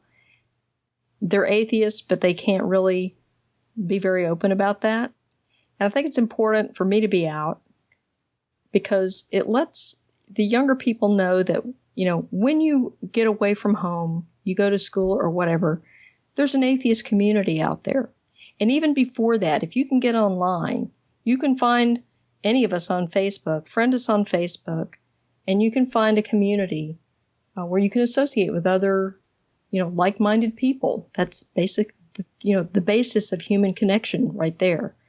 Finding like-minded people, and share that, and basically form a community that's available to you. And the other thing is, I really feel like I have an obligation to educate people about what it means to come out as an atheist. And part of it is that there needs to be an understanding that coming out is not a once and done event. It's really a process, and it's a process that is ongoing because I meet people all the time who don't know I'm an atheist. And so I have to come out almost every day, depending on, who I'm interacting with. So, just for people who are contemplating this whole idea of coming out as an atheist, understand that it's not something that you're ever finished with. So you'll have an opportunity to practice it over many years of your life. Yeah, and I think the main goal is to find that one day somewhere in the future where it just doesn't matter. Yeah. Absolutely. And that's kind of what I hope for too. I mean, I think that as someone who's a little bit older than maybe the demographics that like Tracie or Jen talking about, like high school students, I would assume, that still live with their parents and that sort of thing. But I not employed yet, but I'm qualified to be a teacher. So, I would be working with high school students like that. But at the same time, there are, I'm a 20-something post-college graduate, type thing. And I was willing, once I made the transition from Christianity to atheism, I was willing to sacrifice for that because I said, this took me a long time and it took me a lot of thought and effort to really come to this conclusion. And I think it's important because it informs so much about how I live my life. And so, for me, I sacrificed a lot of comfort with my own family. I wrote about the intervention that my parents staged on my behalf at the Friendly Atheist. Oh my God. Yeah, it was a really fun time. No, it wasn't fun at all. No, I understand. But isn't it amazing though? Isn't it an amazing feeling? I mean, I look back at when I was a theist, and it's like, okay, that was sort of imposed upon me. I didn't, I was indoctrinated insufficiently, but somewhat indoctrinated at a young age. But that was something that those beliefs were kind of, implanted on me at a young age. I didn't do anything to get them. They just were sort of spoon-fed to me. But my atheism, I worked for that. And, when you come to that realization that, shit, I'm an atheist, and you look back on this and you think, this is fucking amazing. I worked for this. This is very cool. I've actually talked about that before. The difference between what I view as a personal belief as an atheist versus what I viewed as a personal belief as a theist are like night and day. It's not the same thing. I don't think I really knew what a belief was as a theist. I literally was memorizing what I was calling my personal beliefs. It's ludicrous, but that's, and I wasn't the only one. It wasn't like a unique experience. There were people that would be in the classes with me that would be saying things like, what do we believe about, as though you can believe, as though someone else can tell you what you believe about something. It was crazy. It was crazy. And as an atheist, I look at that and I'm just like, how could that even qualify as a belief? Well, yeah. And I go back and I read statements of belief, that almost every church has some kind of statements of belief. It's like, this is what we believe.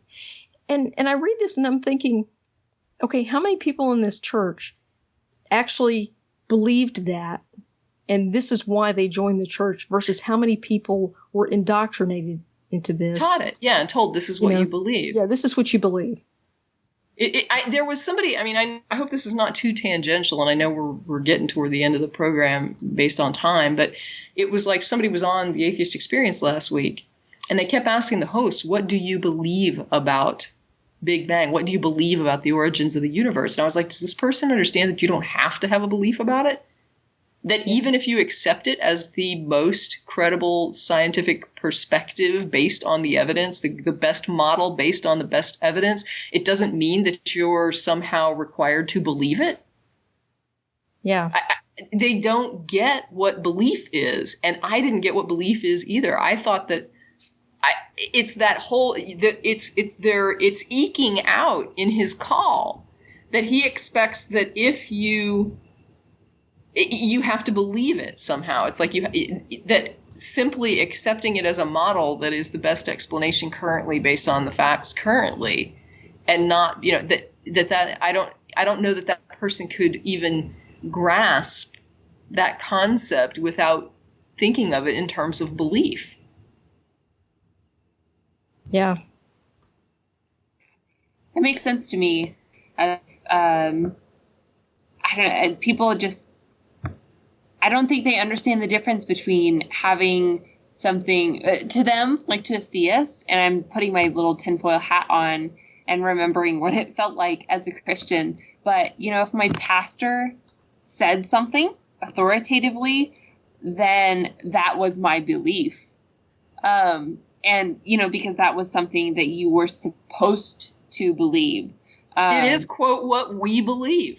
Right. And that's like the royal we thing. And I was just thinking, as you guys were talking about that, I've been going back and forth with someone, a stranger on Facebook on a friend's wall about evolution.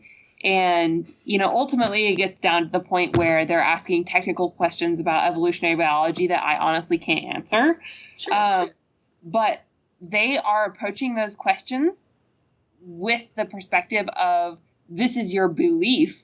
You believe that the energy needed to, diversify a cell DNA. I don't know, like some crazy stuff. Like, to them, it's all a belief. It's Yes. not about whether or not it's evidential and whether or not it's demonstrated. It's a belief. It's a belief in the same way that their pastor who stands up on Sunday mornings from the pulpit and, like my parents' church says, you shouldn't vote for anyone because I don't believe there are any Christian candidates out there. Like, it's a belief in that same way. They just take it from a position of authority, assuming that all positions of authority are the same. Exactly. Yeah, they think that you come at your beliefs as an atheist the same way they come at their beliefs, and it's not the same at all. It is two different things. And what I was calling a personal belief as a Christian, that's not belief. Now that I know what it means to actually learn something and study it independently and come to a conclusion based on what I discover, that is a completely different process and a completely different outcome than what I called a belief previously. And I would never have understood that as a Christian because I didn't know anything else. I really didn't understand something else. And so when I'm looking at it now, I used the example one time when I was on the show with Matt, and I said, can you imagine if someone called us up and asked me, Tracie, what is your view on abortion? I go, what would people think if I turned to Matt and said, Matt, can you remind me what is my view on abortion? Can you tell me what do I believe about abortion? That would be absolutely crazy. And yet that is normalcy in a church. Yep. I've often said in a couple of blog posts or just like conversations with different people, like how wild would churches look if pastors had Q&A sessions after the sermon? Oh my God. Like every time I've ever been to a church with a person who was unchurched, they wanted to ask questions. And I was like, oh, no, you don't do that. There is no questioning. No. Yeah, it's so hard to explain in any other way other than as an atheist, the idea of somebody saying, what do we believe is absolute insanity, and yet it is commonplace in a church study group. If you think the phrase, can you tell me what we believe about this, is like makes sense, then you don't know what the hell a belief is, or personal belief. You don't know what you are indoctrinated. Let me just say that is a huge red flag of indoctrination. If the phrase "what do we believe about this" sounds to you like a reasonable question, that is a sure sign that somebody has fucked with your mind. Mm-hmm. Yeah. Well, and I mean, you think about, one of the founding statements of belief for Christianity, the Nicene Creed, it was basically a decision about beliefs that was formed by committee.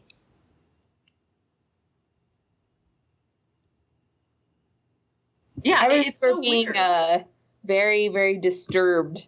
I think I discovered the Nicene Creed when I was like a freshman or a sophomore in high school, and I was just like, who messed with my Bible? Who are these people? Well, I had to memorize it when I went through confirmation classes in the Episcopal Church. We all had to memorize that. So yeah. To me, it was the history of how the Bible came to exist that sort of wrecked all my fairy tale beliefs on Christianity. I still went off to be a theist and seeking God and realizing that Christianity was messed up. But yeah, it just took a little bit of research into how the Bible was put together to get me to say, oh, holy crap, this is not what I was led to believe. And it's funny because it's not even hidden. You know what I mean? It's like, it's not even. No.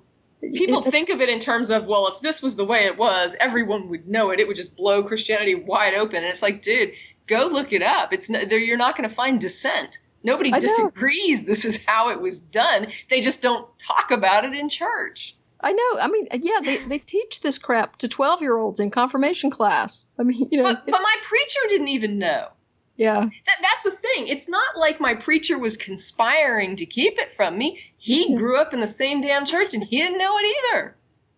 This was just something that you didn't talk. You started from the basis of the Bible is the word of God and, God exists and this is what God wants you. This is God's word. You start from that and you work forward. Nobody stops and says, well, how did we get to this?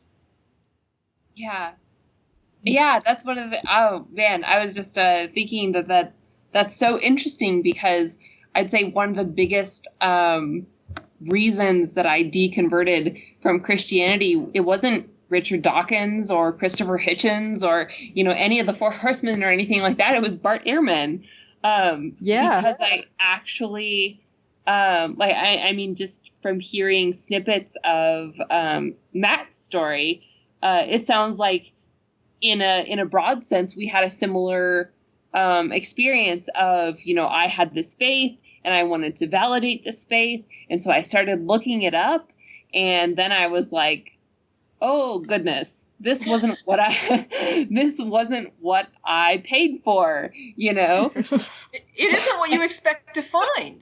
Like no. you're thinking you're going to find something that backs you. You're just like, I'm going to research it. I'm going to show them because I know this is my religion and I know how it went down. And you go and look it up and you're just like, holy crap, this is not what I was sold. Uh-huh. And I can't believe what I'm reading. What's really interesting, I think, is the fact that pastors have more spiritual authority than actual people who have like PhDs in theology, people who study the actual manuscripts. So you are actually the person that you trust on a community-based level. You never get to meet the Bart Ehrmans of the world when you're actually in that culture. You meet pastors. Have you noticed how, like Bart Ehrman, and it's not really a surprise, the same thing's happening to Thomas Jefferson and Alexander Hamilton. As soon as somebody is on the wrong side of theism, there is like a structured character assassination that happens for that person. Bart Ehrman, if you go and look up theistic response to him, it's all about like, oh, that hack, that guy who's like, wingnut, crazy, and it's like, wait a second. Ehrman's ideas are very much conservative theologian ideas. The things that he puts forward are not outside the realm of his area of scholarship. They're not extreme. They're not minority. They're not weird. And the thing that's really strange to me, but he's being assassinated because he's the one that's saying people should know this. Other scholars understand it and believe it and agree and say the same thing and understand the same thing, but they're not making an issue of it, so nobody's going after them. Ehrman's being assassinated as far as like theists are being trained that when you hear the name Ehrman, that's a wingnut. And so when an atheist brings it up, it's like, oh yeah, Bart Ehrman, he's a crazy wackaloon that blah, blah, blah. And it's like, no, actually. And so what I've taken to doing in his defense is I tell whenever somebody writes to our list and they're asking about Bible origins or something, and sometimes they write and they're theists. There are people saying, I don't know what to believe and I'm looking into this and what do you recommend? And I will tell them, here's this scholar, Ehrman. When you look him up, you're going to find theist sites that undermine his credibility. So don't just take his word as an authority. What you need to do is when he makes a claim about the contents of your Bible, you open up your Bible and you make sure you're using one that has translators' margin notes, and you look at the margin notes from your translators in your own Bible, and you see if they've got the same note that Ehrman's talking about, because they do. And so now your problem isn't just with Ehrman. Your problem is with the people who translated your own Bible. And if you can't trust Ehrman, you can't trust them. So you have a real problem now if you have a problem with Ehrman, because all he's saying is stuff that's already been inserted into your Bible margin notes as concerns and discrepancies by the translators themselves. So if Ehrman's a freaking crazy liar, well, so are the people who translated that book, and how do you trust that book? Yep. That is all of it, I'd say. Yeah, and we're coming up on about an hour 45, which has been really great fun. So is there anything else you'd like to say, Amanda? No. Anything else? Tracie covered it all for me. Tracie's awesome like that. Or verbose. Is that like that? Is that what awesome means? She won't shut her gob.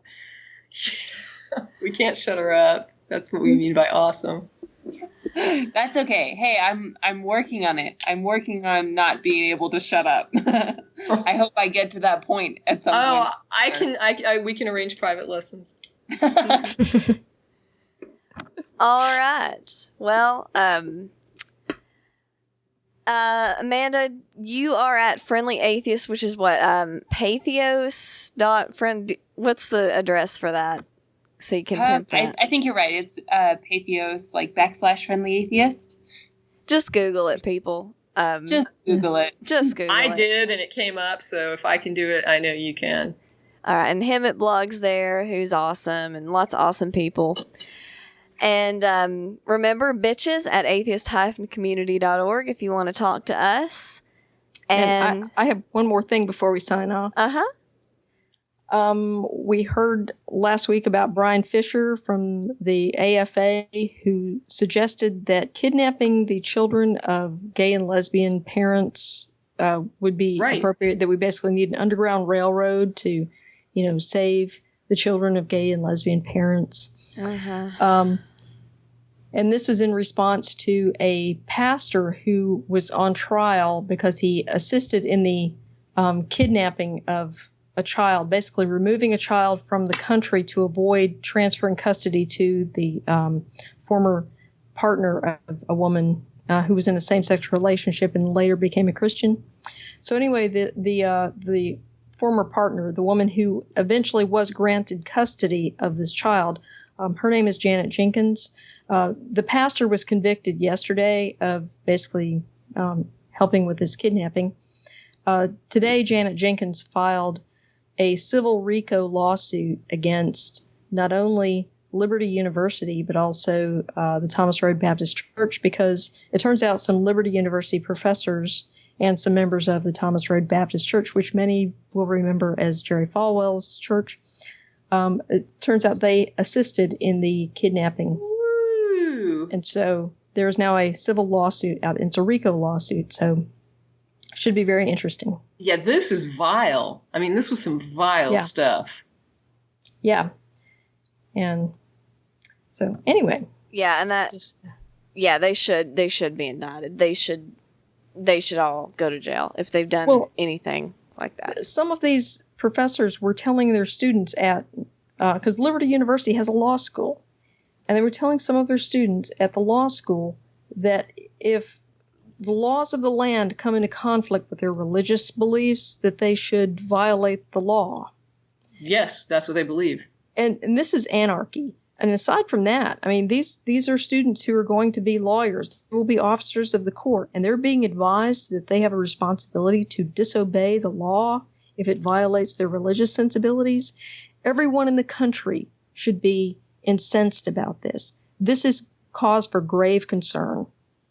There's a big difference between laws that persecute you for your religion, and if somebody were to pass a law that I felt like we had the words over the burqa issue where I was like, no, I'm sorry, but I have to favor the women wearing the burqas, and I will not favor a law that dictates to them what they have to wear. You're passing something that's going to affect a religious community, and you're not giving any thought to their religious requirement. They were there before this law, and you have to make some kind of consideration.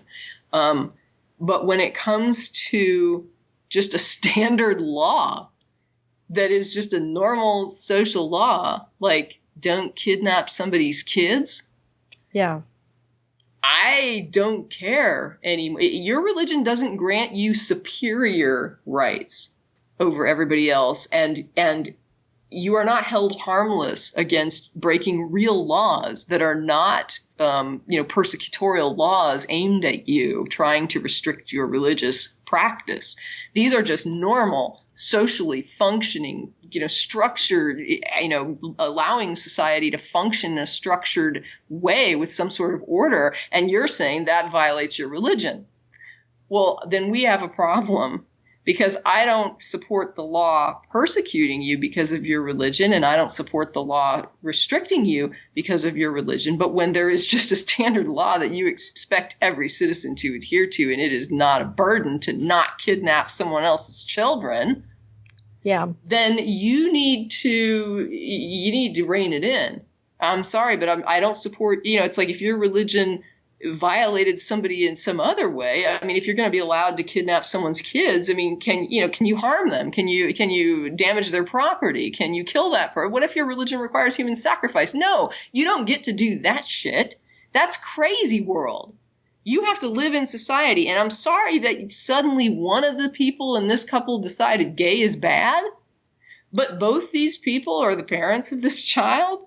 And you don't just take the kid away from one parent because you don't agree with gay. Yeah. You don't get to decide that and take someone else's child away. You don't have the authority to do that.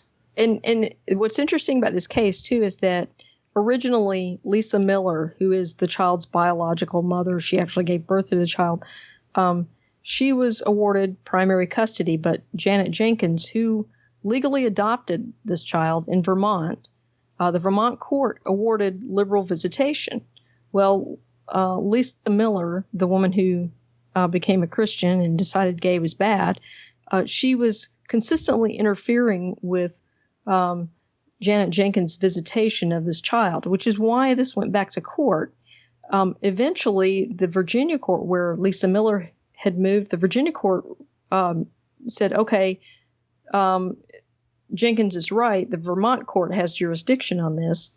The Vermont court held Lisa Miller in contempt and was about to transfer custody from her back to Janet Jenkins. And that's when Lisa Miller decided to flee the country. And she went to Nicaragua. Okay. Not exactly, a first world hotspot. I know it's not, I don't want to disparage Nicaragua, but, Right. You're taking a child from It's Virginia. not Sweden.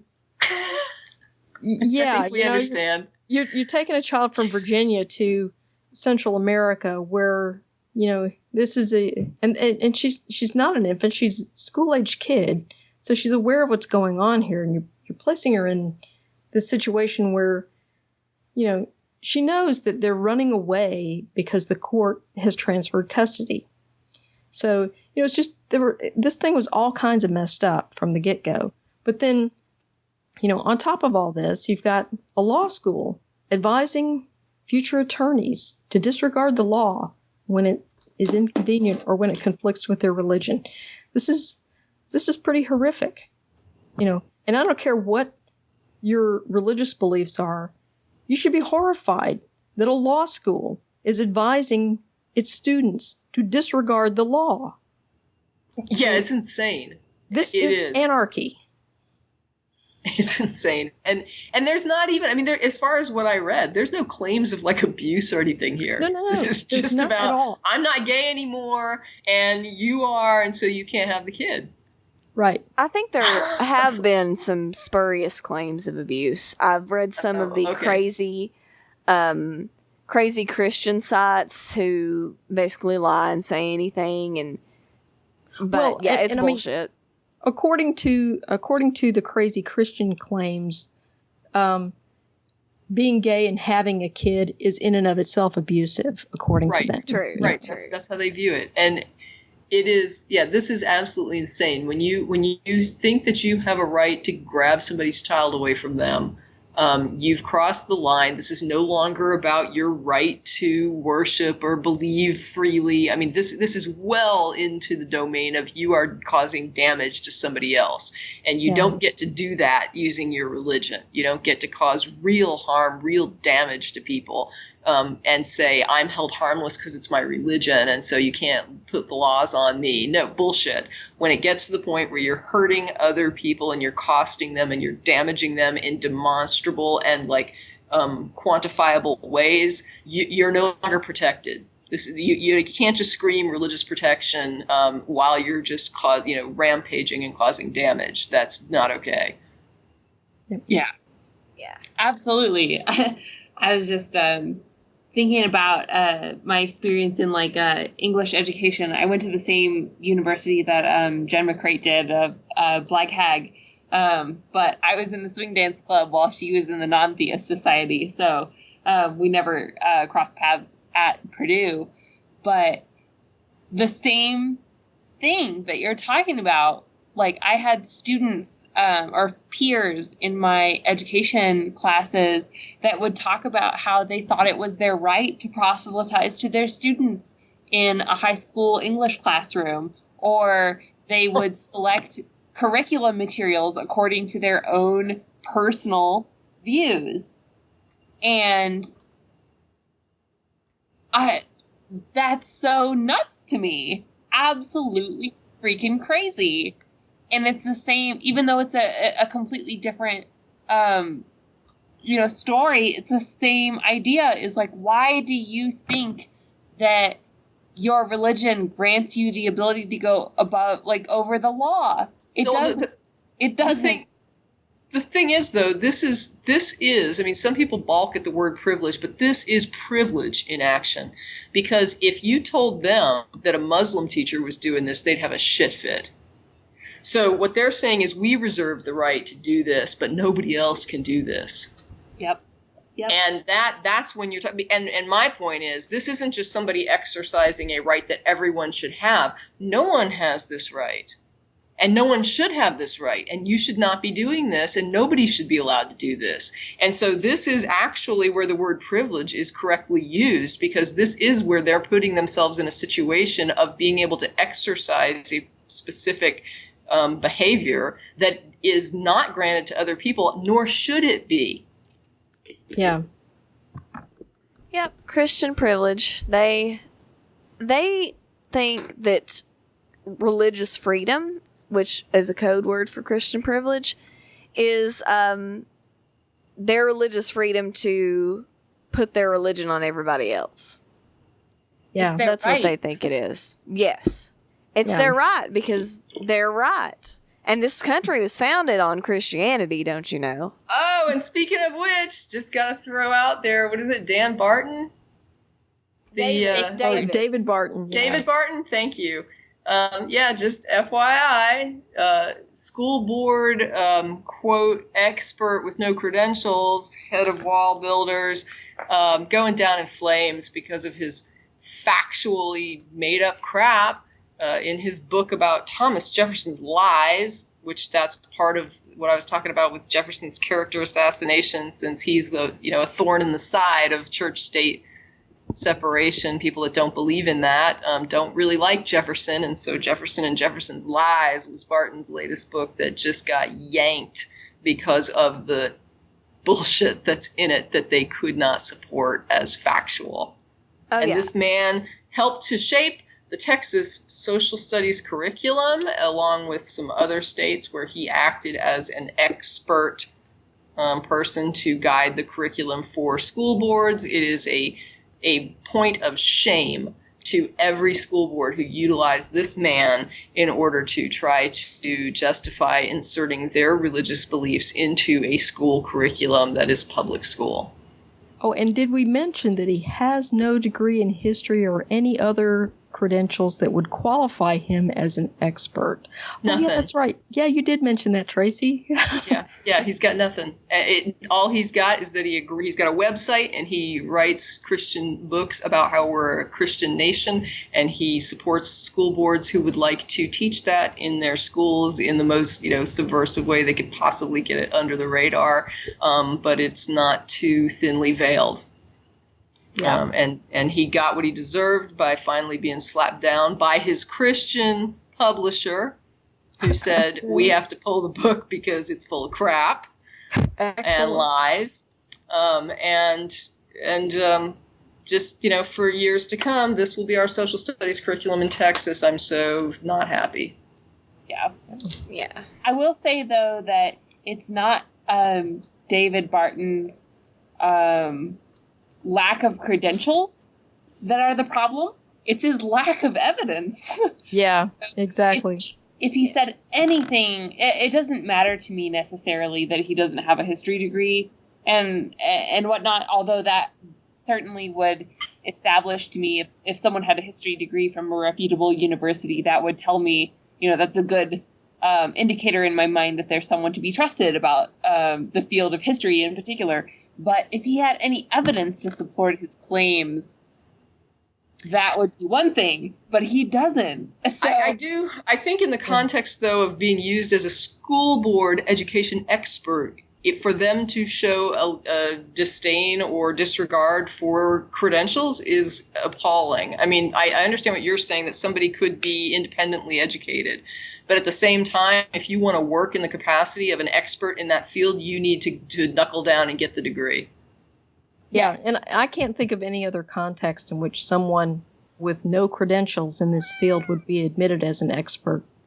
That's the thing that gets me. To shape curriculum. Yeah, if he wants to write books, I don't have a problem with him writing books. If anybody that wants to study up, and it's like the guy that did all the Civil War documentaries and stuff, Ken Burns does all these documentaries, and he does his research, he does the documentaries, and people love him and they say they're well done. And I don't know that he what his credentials would be on all these different topics, but he seems to do a good job. And I don't doubt that somebody can write a good book, but when a school board is going to use you as a scholarly expert in this field to guide curriculum, you need an educational background in that field. Yeah. I would agree. I think the only thing that allows David Barton to be an authority figure on that particular subject is religious privilege. Yeah, absolutely. That's it. Yep, his friends on the school boards, basically. Yeah. Yep. So we are at the 2-hour mark. All right. I think this might be the longest show. Do we get an award for that? You can have some candy. Oh, I was hoping you'd send me a trophy. a knitted trophy from your craft night. Our private lessons on verbosity, you'll get a free first one. Sweet. Okay. So yeah, 2 hours, good show. Thank you very much for being on, Amanda. You're quite welcome. I'm glad to be on. I really enjoyed the time. Well, good. So yeah, I guess we'll say bye to everybody. Remember, bitches at atheist-community.org. Remember all the announcements I said at the beginning. And this is Beth signing out. This is Jen. Good night. This is Tracie saying good night. This is Amanda. Adios.